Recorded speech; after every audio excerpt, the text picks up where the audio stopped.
Step out of the vehicle. Now.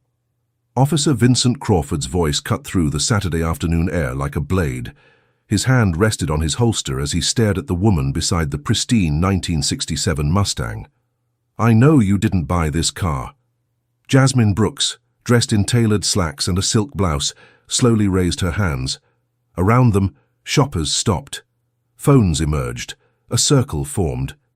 Place your hands on the hood, Crawford barked, his voice carrying across the upscale shopping district parking lot. This vehicle matches the profile of stolen property. A woman like you doesn't drive a car worth more than most people's annual salary. Jasmine's designer briefcase slipped from her shoulder as she complied. Through the window, a leather portfolio lay on the passenger seat. Its official state bar seal barely visible beneath scattered legal documents. The crowd grew larger. The cameras rolled. Crawford circled the Mustang like a predator. His hand moved to his handcuffs. You have 10 seconds to explain how you came into possession of this vehicle. 20 feet away, college student Destiny Foster held her phone steady, live streaming to TikTok. The viewer count climbed, 847, 1203, 2456. Have you ever been judged by the color of your skin rather than the content of your character, even when you held more power than those judging you? If you believe that no one should ever face racial profiling while simply driving their father's car, type justice below. Then comment your country and city. Let's see where people stand against discrimination worldwide. Your participation shows that accountability knows no borders. 10 minutes until the district attorney's office realizes senior prosecutor Brooks is missing from the emergency strategy session. 10 minutes until a landmark civil rights case proceeds without the lead prosecutor, who'd spent 18 months building an airtight case against systematic police corruption. Officer Crawford continued his assessment. His 12 years on the force had taught him to spot inconsistencies. A black woman in professional clothes driving a car worth more than most people made in 5 years. The math didn't add up in his mind. This vehicle is worth more than you make in 5 years, he said, his voice loud enough for the growing crowd to hear. So let's start with the truth. How did you really get this car? Destiny's livestream comments flooded faster than she could read them. This is disgusting. Why won't someone help her? Where is this happening? Someone called the news. Officer, I can explain, Jasmine began, her voice calm despite the humiliation burning in her chest. No, ma'am. Crawford's hand moved to his radio. You'll explain to the detectives. Right now, I need to see registration, insurance, and proof of purchase for this vehicle. The crowd pressed closer. Some filmed openly while others pretended to shop. Their eyes locked on the unfolding drama. Jasmine noticed an elderly black woman pushing through the gathering, recognition flickering across her weathered face. That's not... The woman started. Step back, ma'am, Crawford warned without looking away from Jasmine. This is police business. Jasmine's phone buzzed against her hip. District attorney calling. She couldn't answer. Not with her hand still pressed against the warm metal of her father's restored car. The same car she'd driven to countless family gatherings. The one that carried his memory in every pristine detail. I'm going to need you to empty your pockets, Crawford continued. His backup should arrive soon. Saturday afternoons in this district usually meant simple shoplifting calls, but this felt bigger. This felt like the kind of arrest that made careers. Officer Crawford. Jasmine read his name tag with deliberate precision. Badge number 4847. I need you to understand something very important. What I understand, he interrupted, is that you're stalling. People who belong with cars like this don't act nervous around the police. The live stream viewer count hit 8932.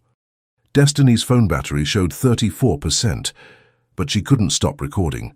This was the kind of content that changed everything. The real-life stories that exposed the truth about racial profiling in America. Through the Mustang's window, Jasmine's leather portfolio caught the afternoon sunlight. A first-class boarding pass from her recent conference in Washington, D.C., protruded from its side pocket. Next to it, barely visible, lay her state bar identification card and her prosecutor credentials from the district attorney's civil rights division. Her phone buzzed again. Emergency strategy session. Landmark corruption case. Her presence was critical. Ma'am, I'm going to ask you one more time, Crawford said, his patience theatrical for the cameras. "How did you come to possess this vehicle?" "It belonged to my father," Jasmine replied. "Prosecutor Robert Brooks." Crawford's expression didn't change. Names meant nothing without proof, and proof was exactly what he intended to demand. "Anyone can claim anything. I need documentation." The crowd murmured. Someone whispered, "Prosecutor Brooks." Heads turned. The elderly woman tried again to step forward, but other bystanders held her back, unwilling to escalate the situation. "Officer," a mall security guard approached, his radio crackling. "Is everything under control here?" "Just processing a potential vehicle theft," Crawford replied, keying his radio. "Calling for backup to assist with the search." Search. The word hit the crowd like electricity. Phones emerged from purses and pockets. The circle widened but tightened simultaneously, as if everyone understood they were witnessing something significant. Jasmine's briefcase sat in the back seat, its district attorney seal facing away from the windows. Inside lay documents that could end this humiliation instantly, but reaching for them now would only escalate Crawford's suspicions. Her phone buzzed a third time. She closed her eyes briefly, calculating. 10 minutes until her absence became a crisis. 10 minutes until a crucial strategy meeting on prosecuting corrupt officers proceeded without the lead prosecutor. The irony wasn't lost on her. "Backup's en route," Crawford announced to his radio, requesting a supervisor for potential vehicle recovery. "Subject is non-compliant and evasive." Destiny's live stream hit 847 viewers. Comments exploded across her screen. "This is racial profiling. Why won't someone help her? Where is this happening? Someone call the news stations." The elderly woman finally broke free from the crowd. "Officer, that woman is—" "Ma'am, final warning. Step back or you'll be arrested for interfering with police business." Jasmine watched the woman retreat, defeat in her eyes. Everyone who might recognize her, courthouse staff, fellow attorneys, legal colleagues, were either at the emergency strategy session or avoiding weekend shopping. She was alone, surrounded by strangers whose phones captured every humiliating second. Crawford keyed his radio again. "Unit 47 requesting additional backup for vehicle search. The suspect is non-compliant, and the crowd is growing hostile." Non-compliant, hostile. The words would appear in his report, shaping the narrative before truth had a chance to emerge. Jasmine understood the power of language, the way it could transform a victim into a perpetrator with careful selection. 8 minutes remaining. Her portfolio lay just inches away, containing everything needed to end this nightmare. But reaching for it meant sudden movement, meant escalation, meant risking the very confrontation her legal training taught her to avoid. So she waited. Hands on the hood, cameras rolling, power hidden in plain sight. The wail of sirens cut through the Saturday shopping buzz. 2 patrol cars rounded the corner, their blue lights painting the crowd in strobing shadows. Sergeant Anderson emerged from the first vehicle, his 23 years of experience evident in his measured approach. "What have we got, Crawford?" Anderson surveyed the scene. The pristine Mustang, the well-dressed woman with her hands on the hood, the crowd of phone-wielding witnesses. "Possible vehicle theft," Crawford replied, puffing his chest. "The subject claims the car belonged to her father, but can't provide adequate documentation."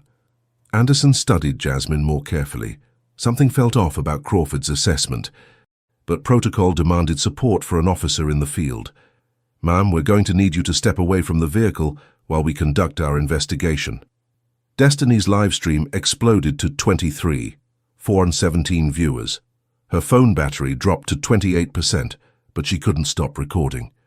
The comment section moved too fast to read, but she caught fragments. Hashtag racial profiling. Hashtag justice.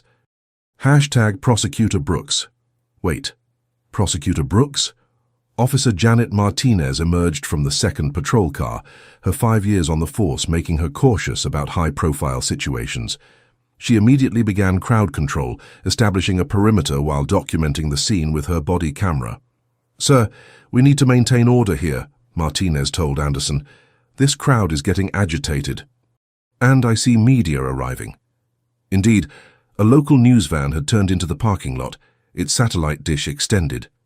Reporter Lisa Campbell emerged, her camera operator close behind, drawn by the social media buzz already trending across multiple platforms. In the crowd, the elderly woman, Mrs. Eleanor Parker, pulled out her own phone. Her arthritic fingers moved slowly across the screen, searching for the district attorney's office directory. She knew that face, knew those calm, intelligent eyes. 40 years of working in the legal system had taught her to recognize power even when it wore casual clothes. "Officers," Jasmine said, her voice carrying the authority she used in courtrooms daily. "I understand your concerns, but I need to make a phone call. This is creating a significant misunderstanding." "No phone calls until we complete our investigation," Crawford snapped. "Turn around and place your hands behind your back." The crowd stirred. Someone shouted, "She's not resisting." Another voice called out, "This is harassment." A teenager with purple hair live-streamed from another angle, adding to the digital documentation of the encounter. Anderson raised his hand for quiet. His radio crackled with dispatch updates. Domestic disturbance on 5th Street. Possible break-in at the electronics store. Saturday afternoons were busy, and this situation was consuming too many resources. "Look," Anderson said, his tone more reasonable than Crawford's, "if you can provide registration and insurance, we can clear this up quickly." Jasmine's phone buzzed again. District Attorney calling for the 4th time. 5 minutes remaining. "The documents are in my briefcase," she said carefully, "in the back seat." Crawford moved toward the car. "I'll retrieve them for evidence." "That briefcase contains confidential legal documents," Jasmine said sharply. "You cannot search it without—" "Ma'am, if you have nothing to hide, you shouldn't object to a search."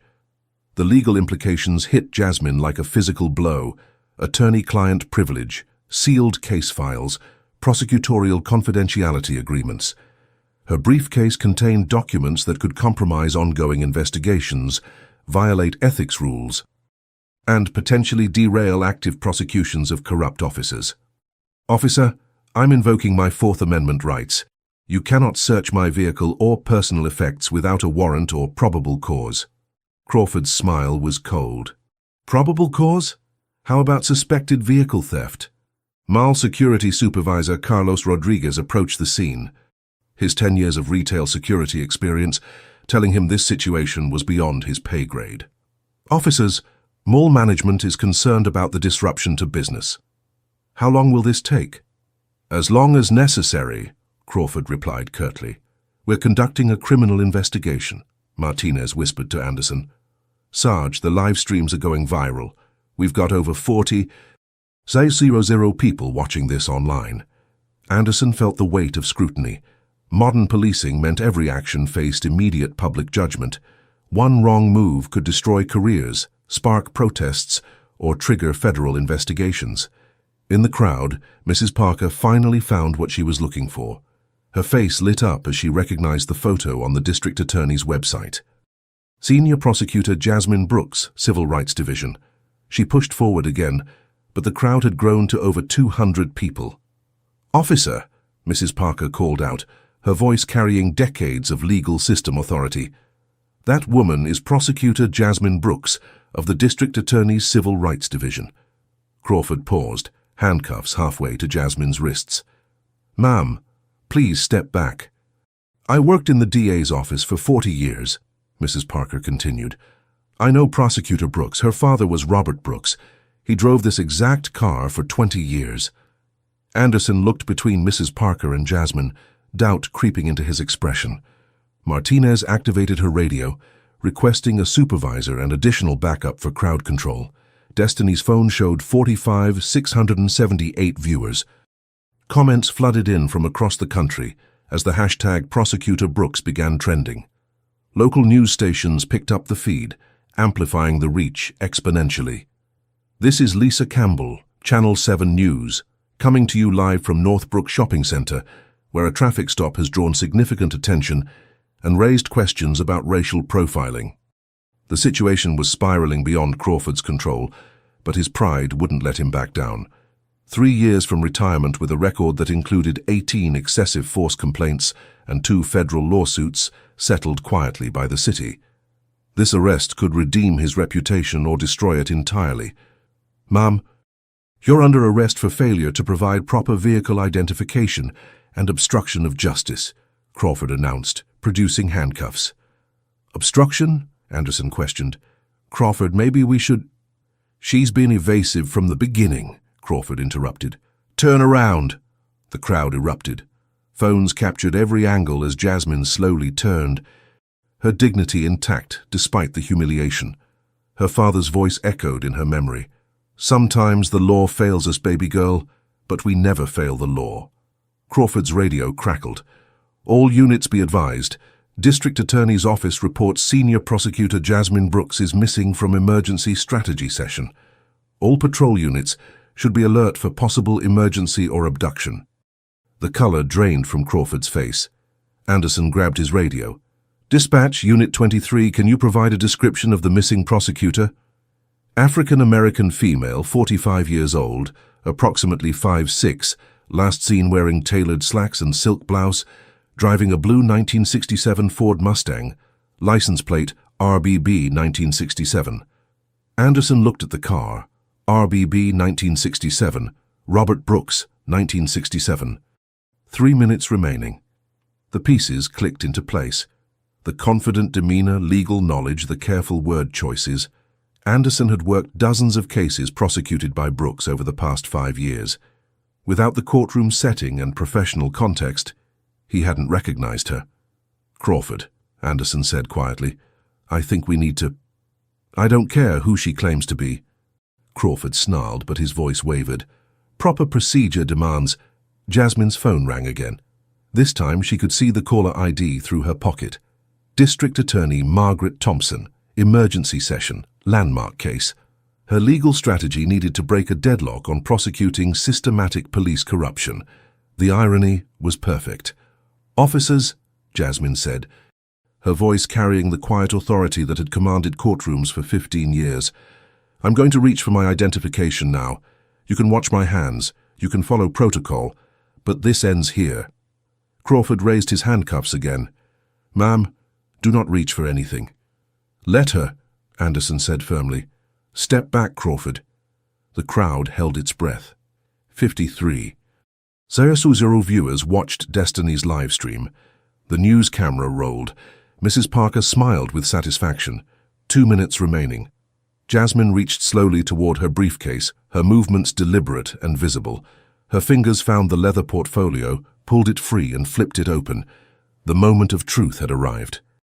The leather portfolio opened with a soft snap that seemed to echo across the silent parking lot.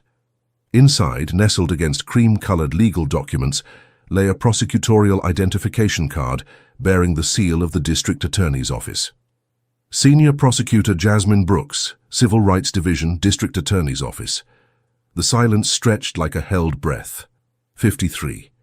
Viewers watched through Destiny's live stream as Officer Crawford's face transformed from confident authority to dawning horror.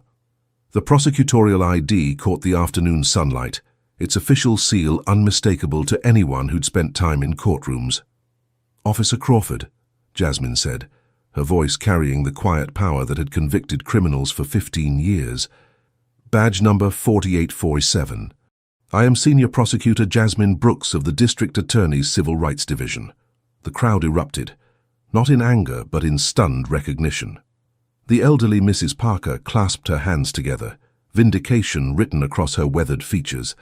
Destiny's phone nearly slipped from her trembling fingers as comments exploded across her screen faster than the eye could follow. Oh my God, she's a prosecutor. That cop is done. This is insane. Anderson stepped forward, his 23 years of experience telling him this situation had just become a career-defining moment for all the wrong reasons. Prosecutor Brooks, We had no idea. Of course you didn't, Jasmine replied, closing the portfolio with deliberate precision. Because you saw a black woman with an expensive car and made assumptions based on prejudice rather than evidence. Crawford stood frozen, his handcuffs still dangling from his right hand. The mathematical certainty that had driven his actions, black woman plus expensive car equals theft, crumbled under the weight of reality. This wasn't just any prosecutor. This was Prosecutor Brooks, the one who'd prosecuted 17 police corruption cases over her career, the one who'd questioned his tactics, his reports, his credibility in multiple trials. "This vehicle," Jasmine continued, her voice gaining strength, "belonged to my father, Prosecutor Robert Brooks, who served this county for 32 years. The same district attorney's office where I now work. The same building where your department sends officers to testify under oath." She reached into the portfolio again, producing a second document. "This is the vehicle's registration, clearly showing transfer from Robert Brooks's estate to Jasmine Brooks, dated 18 months ago. This is what you would have seen if you'd approached this situation with professionalism instead of prejudice." Reporter Lisa Campbell pushed closer with her camera crew, recognizing the magnitude of the story unfolding. "Prosecutor Brooks, can you comment on this encounter?" "I can comment on the systematic failure of training that leads to racial profiling," Jasmine replied, never taking her eyes off Crawford. "I can comment on the violation of my Fourth Amendment rights. I can comment on the public humiliation of a senior prosecutor based solely on the color of my skin." The live stream viewers climbed past 60, 0. News outlets across the state began picking up the feed. Prosecutor Brooks trended nationally within minutes, joining #racial profiling and #police accountability in the social media stratosphere. Martinez approached cautiously, her body camera capturing every word. "Prosecutor Brooks, we sincerely apologize for this misunderstanding." "This wasn't a misunderstanding, Officer Martinez," Jasmine interrupted. "A misunderstanding is when you get directions wrong. This was profiling, this was prejudice. This was the systematic assumption that a black woman couldn't legitimately own something of value." Crawford finally found his voice, though it emerged as barely more than a whisper. "Prosecutor Brooks, I was following protocol." "Protocol?" Jasmine's eyebrows rose with the same expression she used when questioning dubious testimony. "Your protocol includes assuming vehicle theft based on racial demographics. Your protocol includes refusing to allow someone to provide identification. Your protocol includes threatening arrest for exercising constitutional rights." She pulled out her phone, showing the 17 missed calls from District Attorney Thompson. "While you've been conducting this investigation, I've missed critical strategy sessions on landmark cases. The emergency meeting I was required to attend has proceeded without the lead prosecutor on police accountability measures designed to prevent exactly this type of encounter." The irony hung in the air like smoke from a fire. Crawford's actions had directly impacted prosecution strategy designed to reform police behavior. The officer who profiled a prosecutor had influenced legal decisions about profiling. "Prosecutor Brooks, ma'am." Anderson struggled with the transition from suspect to authority figure. "What can we do to—" "What you can do," Jasmine said, producing a small digital recorder from her blazer pocket, "is understand that I've been documenting this entire encounter for potential legal proceedings." Crawford's face went ashen. "You were recording?" "As is my right under California Penal Code Section 148G, she replied. "Citizens are permitted to record police encounters in public spaces. Prosecutors particularly have a responsibility to document potential civil rights violations." The crowd pressed closer, sensing the tide turning. Mrs. Parker stepped forward boldly now, her legal system authority restored. "Officer Crawford, I tried to tell you who she was. 40 years I worked in the DA's office, and I know Prosecutor Brooks. You wouldn't listen." "Ma'am, we appreciate—" Martinez began. "No," Mrs. Parker interrupted. "You don't appreciate anything. You saw a black woman and assumed criminality. In my 40 years of legal service, I've watched this same prejudice destroy careers, ruin lives, and undermine justice." Destiny's livestream commentary had evolved from shocked observations to real-time analysis. "Y'all, this is what systemic racism looks like. This is why we need police reform. This prosecutor was getting arrested for driving her father's car while black." The viewer count hit 75,000. Major news networks began reaching out to Destiny for permission to use her footage. The story was becoming national before Crawford had even processed what was happening. Jasmine opened her briefcase fully, revealing additional documents that made Crawford's stomach drop. Legal briefs on police misconduct prosecutions, civil rights violation precedents, constitutional law interpretations. This wasn't just any prosecutor. This was a prosecutor who specialized in the exact type of case his actions had just created. "Officer Crawford," she said, her voice carrying the weight of prosecutorial authority. "In my 15 years in the district attorney's office, I've prosecuted hundreds of cases involving police misconduct. I've studied racial profiling statistics extensively. I've secured convictions for civil rights violations." She paused, letting the implications sink in. "Your precinct specifically has a 23% higher stop rate for black drivers compared to county averages. Your personal record includes 18 excessive force complaints and 2 federal lawsuits settled by the city." Crawford's knees nearly buckled. How did she know? How could she access those records? "I know these statistics," Jasmine continued, "because I lead the Civil Rights Division prosecution team. I review departmental data quarterly. I make recommendations for criminal charges. I decide which officers to prosecute for systematic violations." The revelation hit like a thunderbolt. Crawford hadn't just profiled a random prosecutor. He'd profiled the prosecutor responsible for prosecuting police corruption in the county. The prosecutor who would determine whether his actions warranted criminal charges. The prosecutor who could influence his career, his pension, his legacy. "This encounter will become a case study," Jasmine said matter-of-factly. "It will be analyzed in police academies, law schools, and civil rights seminars. It will demonstrate the intersection of racial bias and abuse of authority." Rodriguez, the mall security supervisor, had called his corporate headquarters. The parking lot incident was already viral, and management needed damage control strategies. The shopping center would face scrutiny about their security policies, their relationship with local police, their response to discrimination. 1 minute remaining. Jasmine's phone rang again, District Attorney Thompson calling for the 19th time. The emergency strategy session couldn't wait any longer. Justice demanded decisions, even when prosecutors were being profiled in parking lots. "I need to take this call," Jasmine announced. "The district attorney requires my input on cases that will affect civil rights prosecution statewide." She answered the phone, her voice immediately shifting to professional formality. "District Attorney Thompson, this is Prosecutor Brooks. I apologize for my absence, but I've been detained by police while attempting to return to the strategy session." The conversation was audible to those nearby. Thompson's voice carried concern, authority, and barely contained anger. Within minutes, the district attorney had contacted the police commissioner directly. The chain of command that governed law enforcement was mobilizing. Crawford's radio crackled. "Unit 47 returned to station immediately for conference with Commissioner Davis." Commissioner Davis, Mrs. Eleanor Parker's son.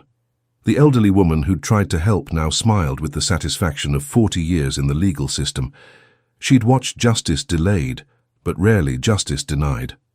"Officer Crawford," Jasmine said, ending her call, "you have a choice to make.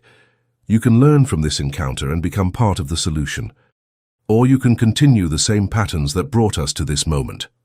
She retrieved her prosecutorial credentials from the briefcase, the final symbol that transformed the situation completely. The official badge with its gold trim represented authority, justice, and the rule of law that Crawford had sworn to serve. "These credentials," she said, holding them up for the cameras, "represent 15 years of service to justice. They represent every case I've prosecuted, every conviction I've secured, every constitutional right I've protected." The crowd fell silent. Even the live stream comments paused as viewers absorbed the symbolic power of the moment. "When you profiled me today, you didn't just profile Jasmine Brooks, you profiled the justice system itself. You profiled the constitutional principles we've all sworn to defend." Crawford's career flashed before his eyes. 3 years to retirement, pension benefits, healthcare coverage. Everything that had motivated his service now hung in the balance because of 30 minutes of prejudice. But Jasmine wasn't finished. There was one more revelation, one final piece of the puzzle that would complete the story and change everything. "Officer Crawford," she said, her voice carrying the quiet power that made courtrooms fall silent. "There's something else you should know about this situation, something that makes your actions even more significant than you realize." The crowd leaned forward, the cameras focused. The livestream viewers held their collective breath. The emergency strategy session I missed today? We were discussing case number 2024 CR 8847, your federal civil rights lawsuit. Crawford's face went white. The case he'd tried to forget, hoped would disappear in legal bureaucracy, had been sitting on Prosecutor Brooks's docket. The woman he'd just humiliated could determine whether criminal charges would be filed against him. The plaintiff, Angela Rodriguez, alleged you profiled her during a traffic stop 18 months ago. Sound familiar? Jasmine's voice carried the precision of 15 years in criminal law. Same shopping district, same assumptions, same pattern of behavior. The live stream exploded past 90. Zero viewers.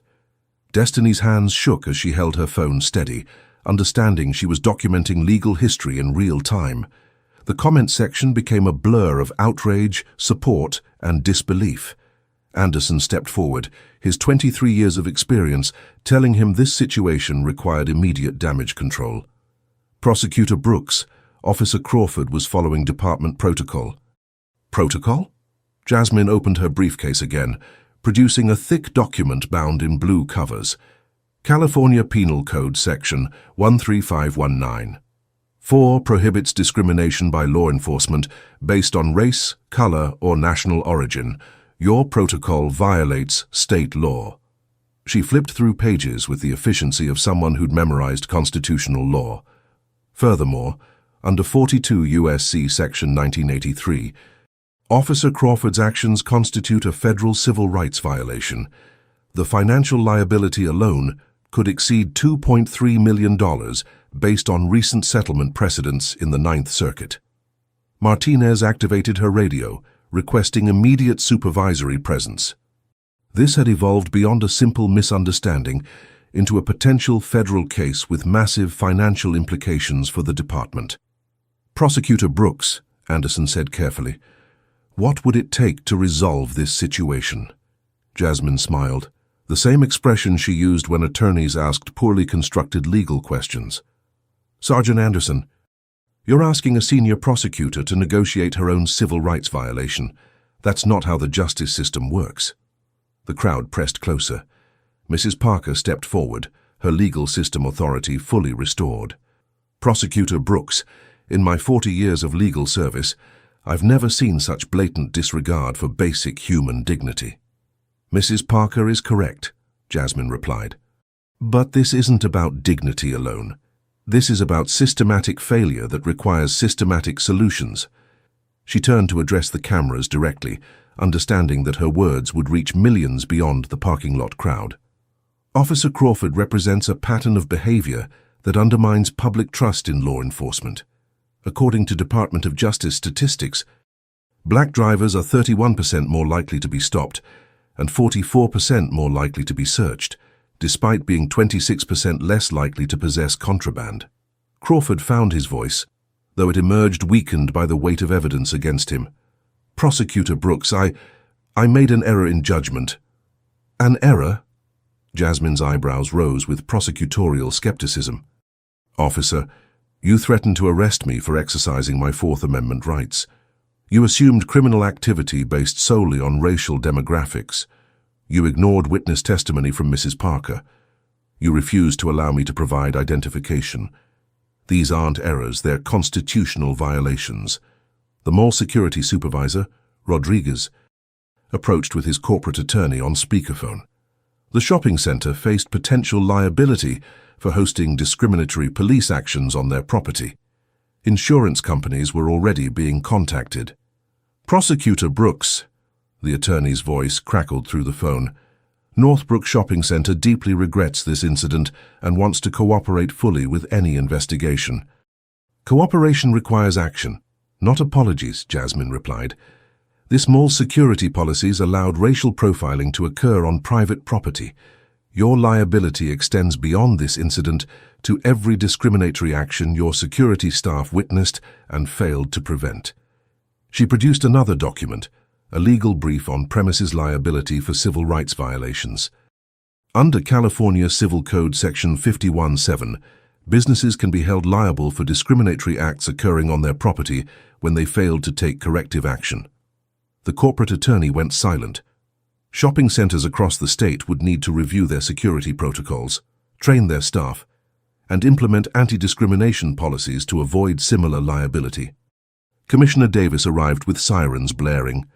Mrs. Eleanor Parker's son, carrying 30 years of law enforcement leadership and a reputation for accountability, his first sight was his mother standing vindicated in the crowd while his officers faced a career-ending scandal.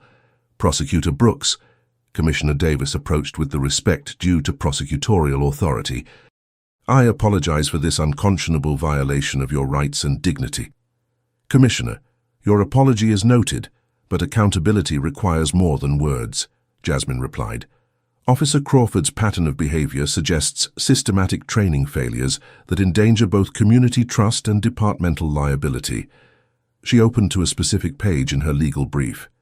Your department's insurance carrier, Municipal Risk Management, has paid $847,000 in racial profiling settlements over the past 3 years. Officer Crawford personally accounts for $312,000 of that liability. Commissioner Davis's jaw tightened.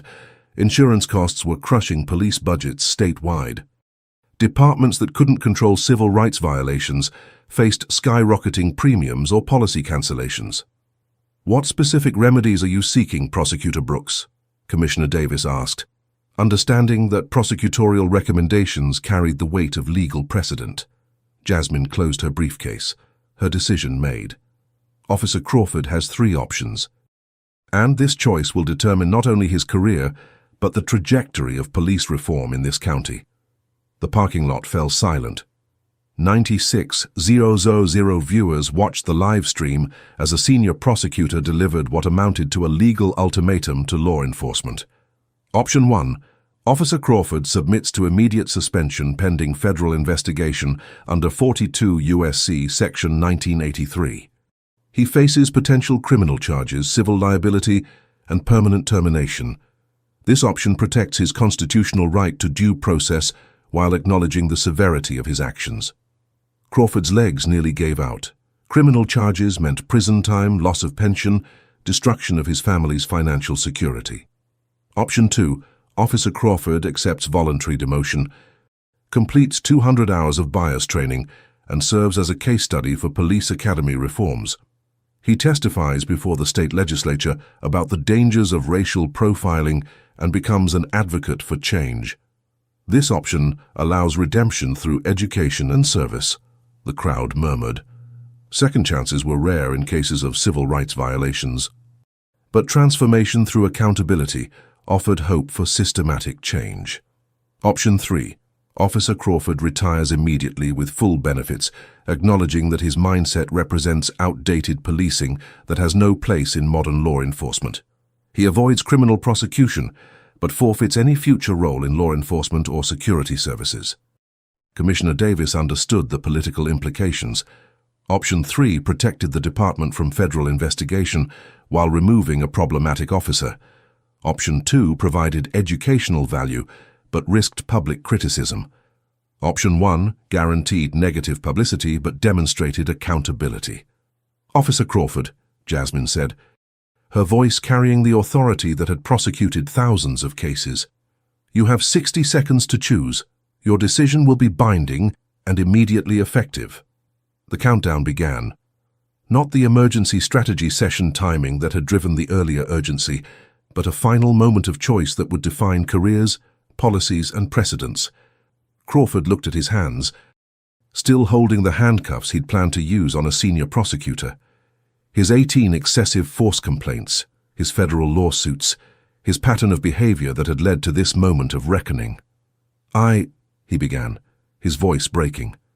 Anderson placed a hand on Crawford's shoulder. Vincent, think about your family. Think about your future. Martinez activated her body camera, ensuring every word was recorded for legal proceedings and training purposes.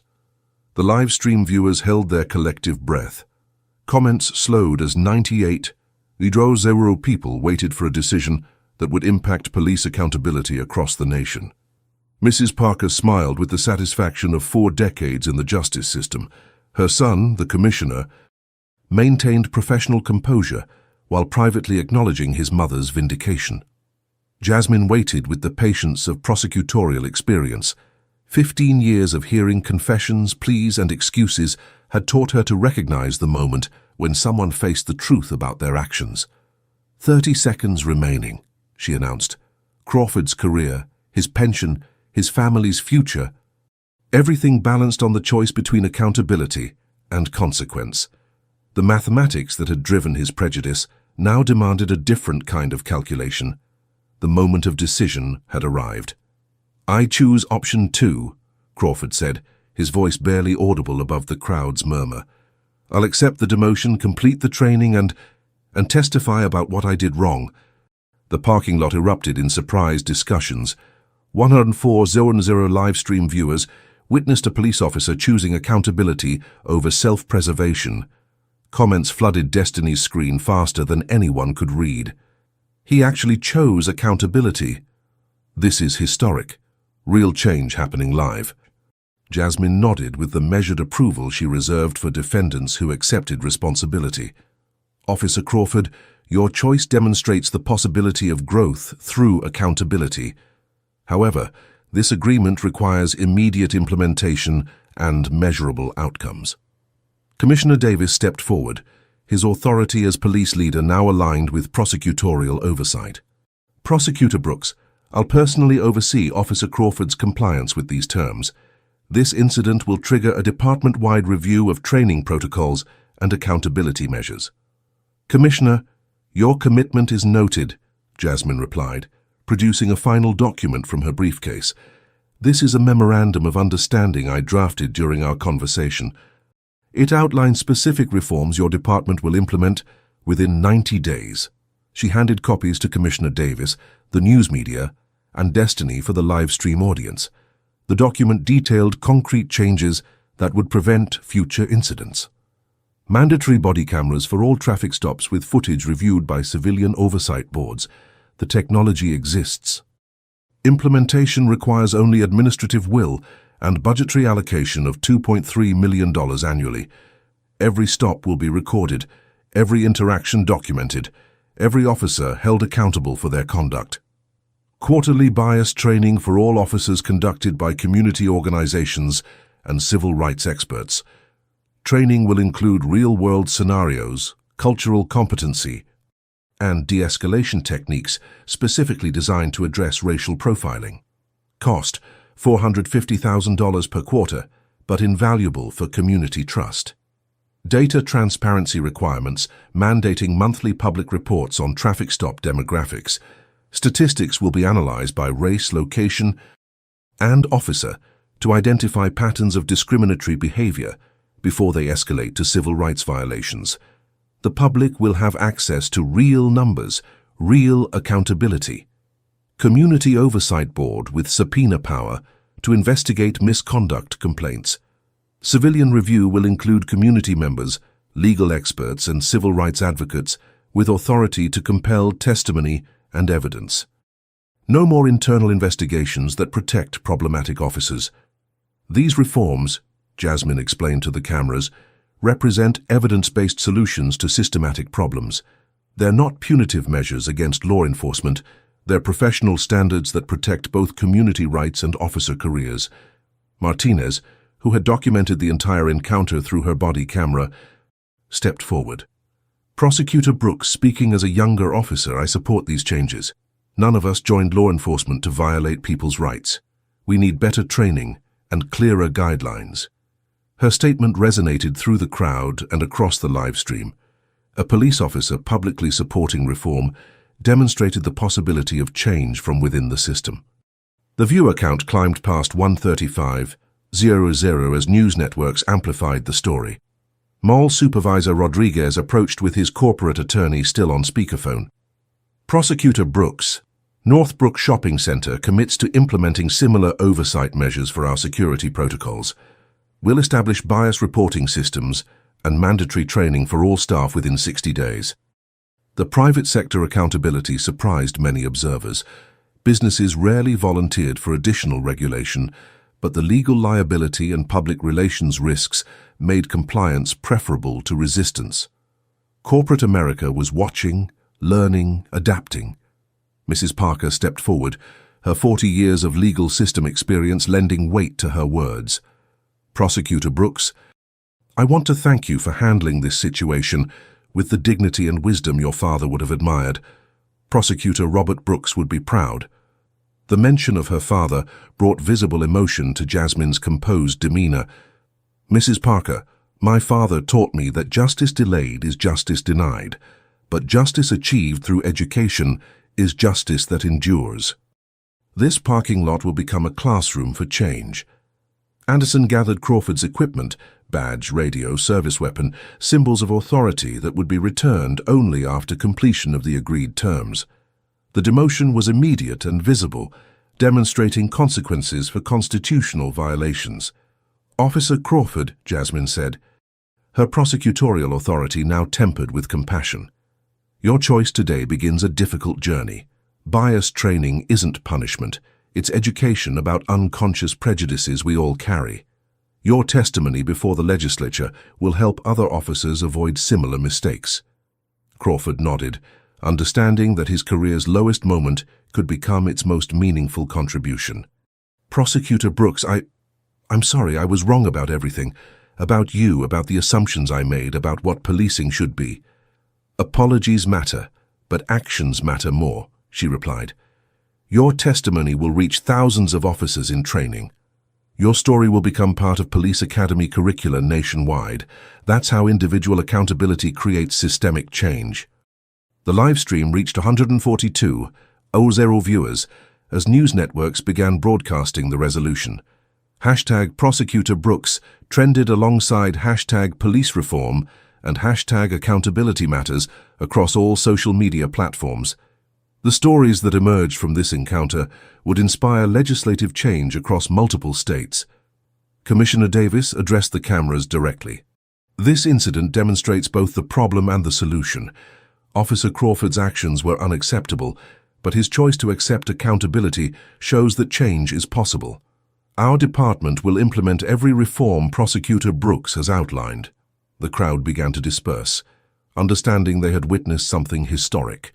Real-life stories like this one changed legislation, changed training, changed hearts and minds across the nation. This parking lot, Jasmine said, looking around at the scene that had transformed from humiliation to education, will be remembered not for the prejudice that occurred here, but for the reforms that emerged from confronting that prejudice directly. The mathematical certainty that had driven Crawford's prejudice had been replaced by a different equation. Individual accountability plus systematic reform equals sustainable change. Within 72 hours, the video had been viewed over 15 million times across all platforms. News outlets from CNN to local stations ran segments analyzing the encounter. Legal experts debated the implications on cable news shows. Civil rights organizations used the footage in training materials. Crawford reported to the training center on Monday morning. His demotion from officer to recruit meant starting over, but this time with the humility that came from public failure. The bias training coordinator, Dr. Maya Henderson, a clinical psychologist specializing in implicit bias, greeted him with professional neutrality. Officer Crawford, welcome to the first day of your 200-hour journey. This program will challenge everything you think you know about policing, about race, and about yourself. The classroom contained 15 other officers, all referred for various bias-related incidents. Some looked resentful. Others appeared genuinely interested in change. Crawford took a seat in the back, trying to make himself invisible. Let's start with a simple exercise, Dr. Henderson said. I want each of you to write down the moment you realized your actions were based on prejudice rather than evidence. Crawford's pen hovered over the paper. The moment? There were so many. But one stood out with crystalline clarity. When Prosecutor Brooks had opened her portfolio and he'd seen the prosecutorial credentials, his first thought hadn't been, I made a mistake. It had been, how did she get those? Even confronted with proof, his prejudice had been so deep he'd questioned her legitimacy rather than his assumptions. He wrote it down, all of it. The ugly truth of bias so ingrained he couldn't see it even when it destroyed his career. Meanwhile, at the district attorney's office, Jasmine sat in District Attorney Thompson's corner office overlooking the city. The emergency strategy session had been rescheduled, but the conversation now included additional topics. "Jasmine, the video has generated unprecedented public attention," Thompson said. "We've received over 3,000 emails supporting your handling of the situation, but we've also received 200 threatening messages from people who think you orchestrated the encounter for publicity." Jasmine sipped her coffee, unsurprised. That's the nature of challenging systematic racism. Those who benefit from the status quo will always claim victims are perpetrators. The governor's office called. They want you to lead a statewide task force on police accountability, full prosecutorial authority, unlimited budget, direct access to all law enforcement data. Jasmine set down her coffee cup. This was the opportunity her father had dreamed of, systematic change from the top down, backed by governmental authority and public mandate. What's the catch? You'll be the most scrutinized prosecutor in California history. Every case you bring will be analyzed, criticized, and politicized. Your personal life will become public. Your family will face harassment. And if you fail, the backlash will set police reform back 20 years. Jasmine thought about her father's Mustang, now parked in the courthouse garage. She thought about Crawford's choice to accept accountability. She thought about the 142,000 people who'd watched justice emerge from a parking lot confrontation. "I'll do it," she said, "but I have conditions." Thompson smiled. "I expected nothing less. What do you need?" "Full investigative authority without political interference. A dedicated team of prosecutors I select personally, protection for whistleblowers within law enforcement, and a guarantee that reforms will be implemented regardless of political pressure." "Done. When can you start?" "I already have." 3 weeks after the parking lot incident, Jasmine stood before the California State Legislature's Public Safety Committee. The hearing room was packed with reporters, civil rights advocates, and police union representatives. Crawford sat in the front row, prepared to testify. "Members of the committee," Jasmine began, her voice carrying the authority that had commanded courtrooms for 15 years. "We are here today because systematic racism in law enforcement isn't an abstract concept. It's a daily reality that violates constitutional rights and destroys community trust." She clicked a remote, and the video from Destiny's livestream began playing on screens throughout the chamber. Legislators who'd seen clips on social media watched in uncomfortable silence as the full encounter unfolded. This is what racial profiling looks like in practice. Not in dramatic confrontations or violent altercations, but in everyday assumptions about who belongs where, who deserves dignity, and who poses a threat. The video reached the moment of revelation when Jasmine's prosecutorial credentials emerged from the portfolio. Several legislators shifted in their seats. But this video also shows something else. It shows what accountability can look like when we choose education over punishment, reform over revenge, and systematic change over individual blame. She gestured to Crawford. Former Officer Crawford has agreed to testify today about his journey from perpetrator of bias to advocate for reform. His story is uncomfortable, but it's necessary. Crawford approached the microphone, his hands trembling slightly. 3 weeks of intensive bias training had stripped away his defensive mechanisms, leaving raw honesty. "Members of the committee, my name is Vincent Crawford. 21 days ago, I racially profiled senior prosecutor Jasmine Brooks because I saw a black woman with an expensive car and assumed criminality. I nearly destroyed my career, violated constitutional rights, and perpetuated the systematic racism that undermines law enforcement credibility." He paused, gathering courage. "But here's what I didn't understand until the training began. I thought I wasn't racist because I didn't use slurs or join hate groups. I thought I was just doing my job, following my instincts, being a good cop. The training showed me that bias isn't just about hatred. It's about assumptions. It's about the automatic calculations our brains make based on stereotypes we've absorbed from society, media, and our own experiences. Black woman plus expensive car equaled theft in my mind, not because I consciously hated black people, but because I'd been conditioned to see black success as suspicious. The committee room was silent. Several legislators leaned forward, genuinely engaged. Prosecutor Brooks gave me 3 options that day. I could have chosen punishment or early retirement, but I chose accountability because I realized my children were watching. They were watching their father on social media, caught in an act of prejudice. I could either teach them that we hide from mistakes or that we grow from them. Crawford's voice strengthened. The 200 hours of bias training have been the hardest education of my life. Harder than the police academy, harder than any case I worked, because it required admitting that I'd hurt people, violated rights, and perpetuated injustice while believing I was doing good. But here's what I've learned. Every officer in California needs this training. Not as punishment, but as professional development. We train for firearms proficiency, defensive tactics, and legal procedures.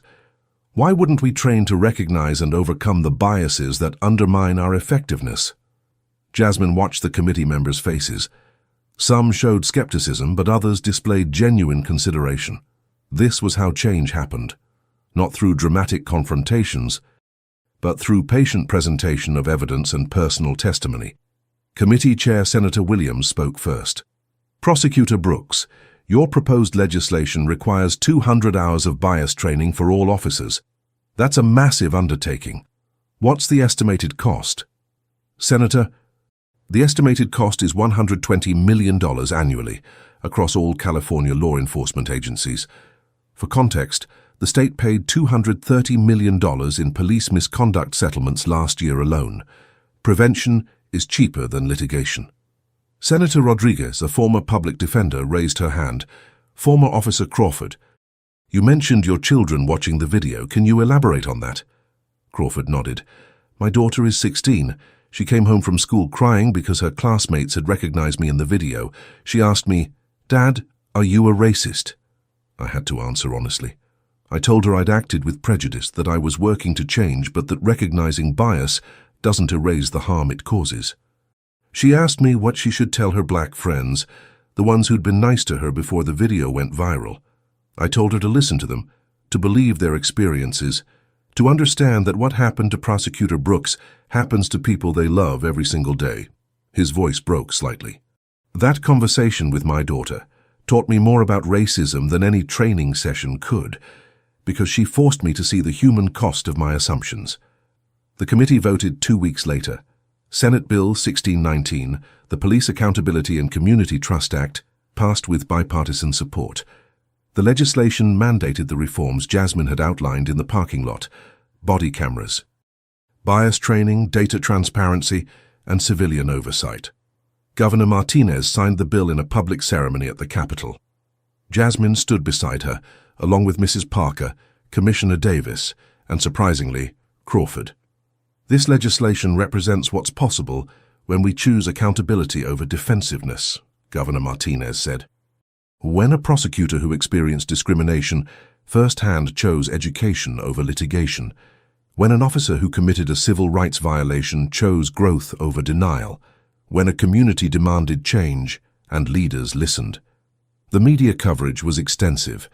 National news programs featured interviews with everyone involved. Destiny Foster's original live-stream footage was licensed by documentary filmmakers, creating a feature about racial profiling in America. But the real changes happened in less visible ways. At the police academy, Crawford's testimony became required viewing for all cadets. His description of how bias operated in his decision-making process was more effective than any textbook explanation. Recruits watched him describe the moment he realized his prejudice, and many saw themselves in his mistakes. Commissioner Davis implemented the reforms with military precision. Body cameras became mandatory within 60 days. Officers who forgot to activate them faced immediate suspension. Footage was reviewed by the newly established Civilian Oversight Board, which included Mrs. Parker as chairwoman. The data transparency requirements revealed disturbing patterns. Black drivers in the county were stopped at rates 38% higher than their population percentage. Hispanic drivers faced searches at rates 42% higher than white drivers, despite lower contraband discovery rates. But transparency also enabled accountability. Officers with disproportionate stop rates were flagged for additional training. Supervisors who failed to address problematic patterns faced disciplinary action. The system began to correct itself through public scrutiny. Jasmine's statewide task force investigated 73 cases of alleged police misconduct in its first 6 months. 32 resulted in criminal charges. 41 led to policy changes within departments. The message was clear: accountability wasn't optional. The most significant change happened in community relationships. The Civilian Oversight Board held monthly public meetings where residents could report concerns without fear of retaliation. Mrs. Parker's 40 years of legal system experience made her an effective mediator between frustrated community members and defensive officers.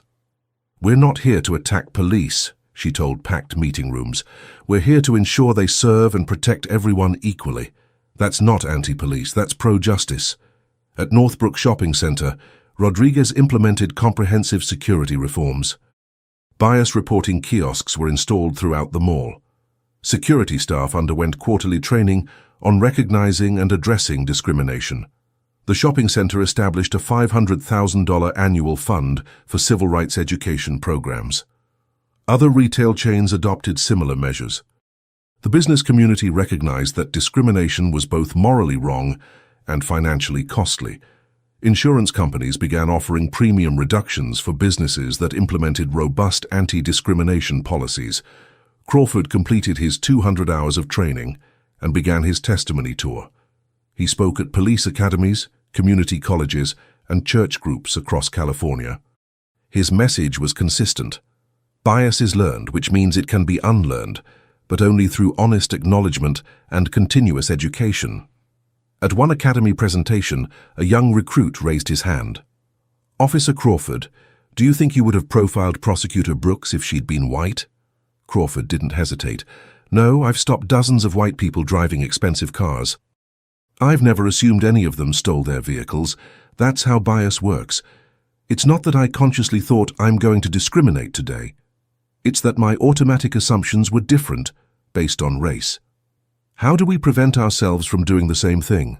another recruit asked. "By recognizing that we all carry biases, by checking our assumptions before acting on them. By asking ourselves, would I make this stop, conduct this search, or use this tone if the person looked different? And by accepting that sometimes we'll fail, but failure combined with accountability is how we grow." The training was working. Officers who completed the Enhanced Bias program showed measurably different patterns in their traffic stops. The racial disparity in stops decreased by 18% in the first year. Complaints of discriminatory treatment dropped by 23%. But the most powerful indicator of change came from community surveys. When asked, "Do you trust local police to treat all residents fairly regardless of race?" positive responses increased from 42% to 61% over 12 months. Trust, once destroyed, could be rebuilt through consistent action and transparent accountability. Jasmine received hundreds of letters from people who'd experienced similar profiling. Many thanked her for handling the situation with dignity rather than rage. Others shared their own stories of discrimination that had gone viral or been ignored. One letter particularly moved her. It came from Angela Rodriguez, the woman who'd filed the original civil rights lawsuit against Crawford. "Dear Prosecutor Brooks," the letter began, "I watched the video of your encounter with Officer Crawford. I watched him profile you the same way he profiled me 18 months ago. I watched you give him a choice I wish someone had given him before he violated my rights. Part of me wanted you to throw the book at him, to make him suffer the way I suffered when he searched my car in front of my children, finding nothing because there was nothing to find, but treating me like a criminal anyway. But then I watched him choose accountability. I watched him testify before the legislature. I watched him admit his prejudice publicly, knowing it would follow him forever. And I realized that your approach achieved something my lawsuit never could. You changed the system, not just one officer. I'm writing to drop my lawsuit against Officer Crawford. Not because he doesn't deserve consequences, but because the consequences he's facing, public acknowledgement of his failures, mandatory training, and a career devoted to preventing others from making his mistakes, are more meaningful than any financial settlement. Thank you for showing me that justice isn't always about punishment. Sometimes it's about transformation. Jasmine shared the letter with Crawford during one of their monthly check-in meetings. The Memorandum of Understanding required regular progress reports, and she'd committed to personally monitoring his compliance. Crawford read it twice, tears forming in his eyes. "She's dropping the lawsuit?" "You should send her a letter," Jasmine said. "Not a legal document, a personal apology. Tell her what you've learned and how you're working to change. Will it matter? Can I ever make it right? You can't erase what happened, but you can ensure it means something. Every officer you train, every recruit who hears your testimony, every policy change that results from your advocacy, that's how you make it matter." 6 months after the parking lot incident, the ripple effects continued to transform communities across the nation. 37 other states introduced legislation modeled on California's reforms. Police academies nationwide incorporated Crawford's testimony into their curricula. Civil rights organizations used Jasmine's parking lot encounter as a case study in effective advocacy. But the most profound changes happened in individual lives. Destiny Foster, the college student who'd live-streamed the encounter, received a journalism scholarship and an internship at a major news network.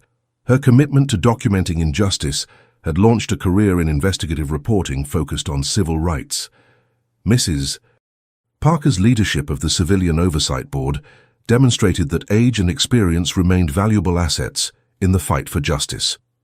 Her ability to bridge generations and perspectives made her an effective advocate for reform without alienating law enforcement.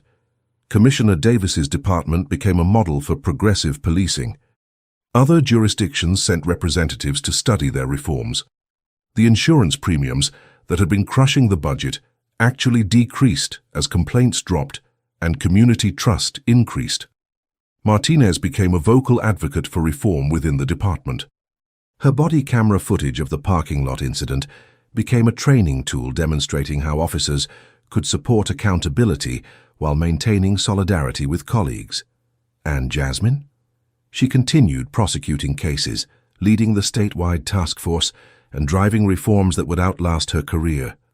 But she also continued driving her father's 1967 Mustang every Saturday, remembering that dignity preserved through quiet strength creates more lasting change than anger, expressed through loud confrontation. 1 year after the incident, Jasmine returned to Northbrook Shopping Center. The parking lot where she'd been profiled now featured a historical marker commemorating the encounter and the reforms it inspired. "On this spot," the marker read, Senior Prosecutor Jasmine Brooks experienced racial profiling that sparked statewide police reforms. Her response, choosing education over litigation, accountability over revenge, and systematic change over individual punishment, demonstrated that justice achieved through transformation endures longer than justice achieved through retribution. Jasmine stood before the marker, her father's voice echoing in her memory. "Sometimes the law fails us, baby girl, but we never fail the law." She pulled out her phone and took a picture of the marker, then sent it to Crawford with a simple message. 1 year later, still changing lives, still creating accountability, still fighting for justice. Thank you for choosing growth. His response came immediately. Thank you for giving me the choice, training my 47th class of officers this week. Every one of them watches the video. Every one of them learns from my failure. That's the legacy I want to leave. The Mustang gleamed in the afternoon sunlight as Jasmine prepared to drive home. A young black girl, perhaps 10 years old, approached with her mother. "Excuse me," the mother said. "Are you Prosecutor Brooks? My daughter has been asking to meet you ever since she saw the video." Jasmine knelt to the girl's eye level. "What's your name?" "Destiny, like the girl who filmed you." "That's a beautiful name. What did you think of the video?" The girl's eyes were serious beyond her years. "I thought you were brave. My mom says when people treat you wrong, you should tell the truth but also help them learn to be better. Is that what you did?" Jasmine smiled. "Yes, exactly. Because punishment might stop one person from doing wrong, but education can stop thousands. When I grow up, I want to be a prosecutor like you. Then study hard, learn the law, and remember that justice isn't about revenge. It's about making sure everyone is treated fairly and with dignity, no matter what they look like." The girl nodded solemnly, then surprised Jasmine with a hug before running back to her mother. As Jasmine drove away, she realized that the parking lot encounter had achieved something more valuable than any courtroom victory. It had inspired the next generation to believe that change was possible, that accountability mattered, and that individual actions could create systematic transformation. The lesson remained clear. When we witness injustice, we have a choice. We can stay silent and allow prejudice to flourish, or we can speak up and demand the accountability that creates real change. Your voice matters in this fight for justice. Thank you to everyone who typed justice and shared your locations with us. Seeing this global community, united for accountability and truth, proves that justice is a universal human value. If this story moved you, please subscribe for more stories of courage triumphing over prejudice. Until next time, remember that dignity preserved through quiet strength creates more lasting change than anger expressed through loud confrontation.